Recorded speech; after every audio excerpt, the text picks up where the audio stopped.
Bonjour Christelle. Bonjour Isabelle. On dit souvent que l'activité sportive engendre à la suite une sensation de faim qui augmente. Alors vrai ou faux?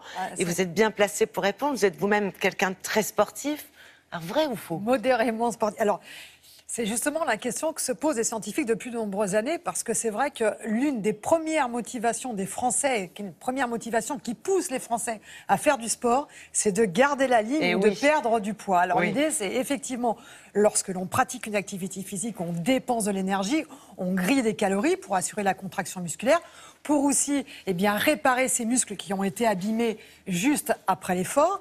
Mais le problème, c'est que très souvent, les gens pensent que on a faim, on a très faim après l'activité physique, et même si on a perdu des calories pendant l'effort, est-ce que, in fine, on ne va pas prendre plus de calories parce qu'on va manger davantage? En gros, avant votre jogging, avant votre prise d'antenne, vous faites un petit jogging, Isabelle, tout le monde le sait. Chaque matin. Voilà, une heure. 300 calories, une heure et quart, 300 à 400 calories grillées tous les jours. Est-ce que vous n'allez pas manger davantage durant la journée? Et finalement, est-ce que vous n'allez pas prendre du poids, ou en tout cas, est-ce que ça sert à quelque chose? Alors, c'est effectivement une question qui taraude les scientifiques depuis plusieurs années. Et il y a enfin une méta-analyse, c'est-à-dire une grande analyse de toutes les études publiées sur le sujet qui nous permet, cette analyse, d'y voir un peu plus clair. On sait que finalement, après l'effort, notre tube digestif est capable d'avoir des modifications de certaines hormones qui vont en fait couper l'appétit et qui vont diminuer la prise alimentaire quelques heures après l'activité physique. Explication du professeur Bigard.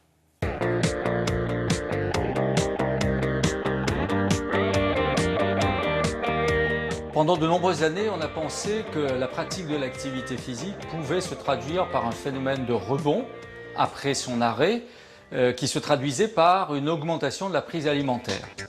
Donc maintenant, après de nombreuses années d'études expérimentales, on pense de manière assez sûre qu'au contraire, l'activité physique ne module pas la prise alimentaire, à condition évidemment que cette activité soit modérée, pratiquée jusqu'à 30 à 45 minutes par jour. Par contre, dans toutes les situations où on a affaire à des exercices physiques intenses et très prolongés, notamment des activités sportives de type semi-marathon, marathon, là oui, on observe deux éléments. Dans un premier temps, une perte de l'appétit, mais qui va durer une heure et demie, pendant laquelle on sera incapable de consommer, suivi d'un phénomène de rebond avec une augmentation de la prise alimentaire.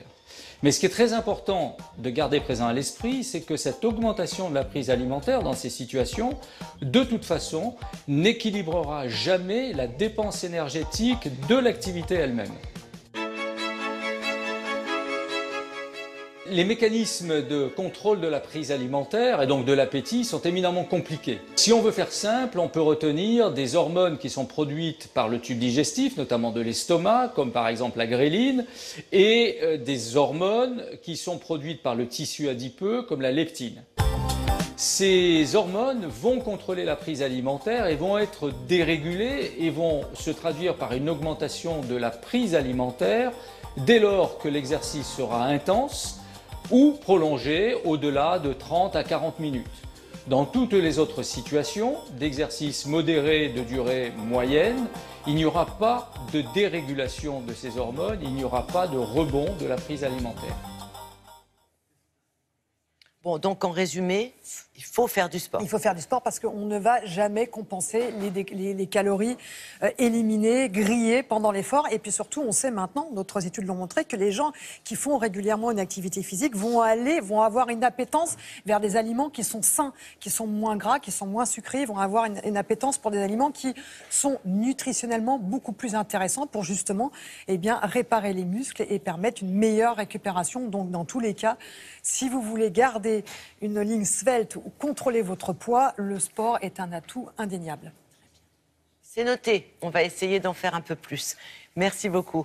Tout de suite, c'est l'heure du bloc-notes avec aujourd'hui Alex Jaffré, Patrice Romden, Sylvia Digard, Frédéric Gersal et Myriam.